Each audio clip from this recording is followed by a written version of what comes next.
yang paling common datang lepas bersama tengok ada darah.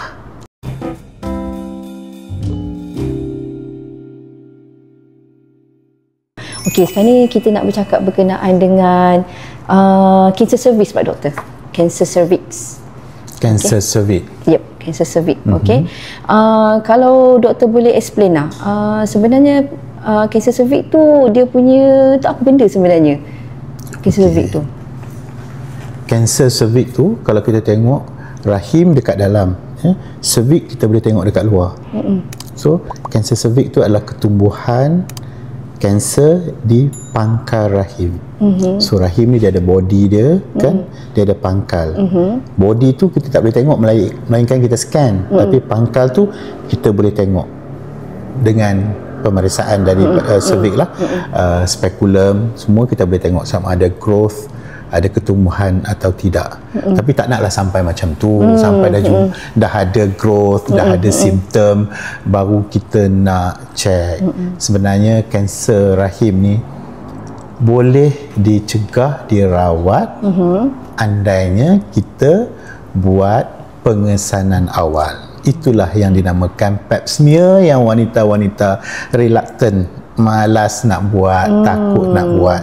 Sedangkan pap smear ni adalah satu prosedur simple, murah, mudah, mungkin discomfort sikit tapi dapat kesan lebih awal.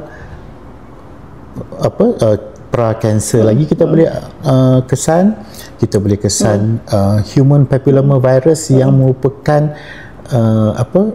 pencetus kepada kanser tadi. Dan kalau kita dapat rawatan awal, kesan awal, prognosis dia sangat bagus. Seawal usia berapa tahun, doktor? Seawal apabila seorang wanita tu telah ada kahwin dan ada hubungan seksual, dia mesti periksa pangkal rahim. Kekerapan dia, doktor? Sebab kita memang tahu pasal, memang memang saya pun sendiri tahu yang pap smear tu memang kita kena buat. Cuma kita pun tak aware kena berapa kali buat, kekerapan dia tu. Macam ni. Yang pertama buat dulu. Yang first tu biar doktor tengok macam mana. Memang ada buku kata ini 3 tahun, ini setahun sekali. Itu sebenarnya bergantung kepada doktor yang tengok tu. Kalau saya tengok, saya rasa ini nak kena tengok, nak kena repeat 6 bulan, nak kena repeat setahun, saya akan advise. Doktor gaya ni patut advise bergantung kepada keputusan awal. Kalau keputusan awal tu macam puan muda lagi, keputusan awal tengok tak ada tanda-tanda pra-cancer dan so on, mungkin 3 tahun lagi kita boleh buat. Dia bergantung pada patient tu juga. Bergantung kepada yang tu. Yang penting nak bawa dia orang tambat yang pertama tu. Yang pertama tu. So saya sarankan semua wanita yang telah kahwin, yang ada hubungan seksual mesti buat as baseline lah. Kita tengok sama macam mana pangkal rahim dia tu, kemudian kita advise. Datang tahun depan ke, datang 2 tahun sekali ke, 3 tahun sekali, bergantung pada tu. Saya tak nak strict sangat 3 tahun sekali, takut kita miss. So yang penting tu kita baca, doktor akan baca reading tu dulu. Okey doktor, apa kepentingan dia sebenarnya kalau kena buat pap smear tu?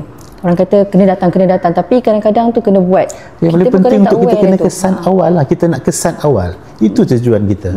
Sebab bila kesan awal tu, dia punya chances prognosis tu sangat bagus.